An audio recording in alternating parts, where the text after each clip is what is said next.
Hi friends, இது பார்த்தீங்கன்னா முல்லைப்பூ. இது நம்ம தோட்டத்தில் பூத்தது. இது பார்த்திங்கன்னா இவ்வளவு தப்பு பூ எடுத்தேன்.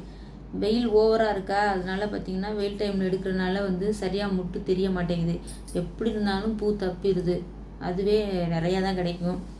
எப்போதும் எடுக்கிறது இல்லை, அது பூத்து தான் கொட்டுது. சரி, நான் இன்றைக்கி எடுத்து கட்டி வச்சோம்னா நாளைக்கு கோவில் திருவிழா ஸ்டார்ட் ஆகுது.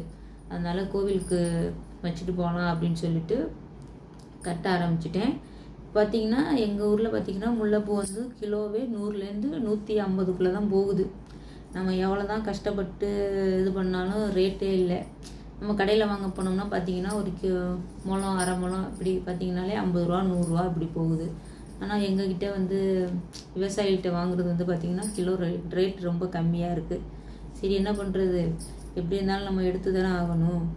அதனால் எடுத்தது. இவ்வளோ தப்பு பூ இருக்குது பாருங்கள். நம்ம பிடிச்சிருந்தா லைக் பண்ணுங்கள், சேனலை சப்ஸ்கிரைப் பண்ணுங்கள். கண்டிப்பாக உங்கள் ஊரில் எவ்வளோ இப்போ முல்லைப்பூ எவ்வளோ ரேட்டு போகுதுன்னு கமெண்ட் பண்ணுங்கள்.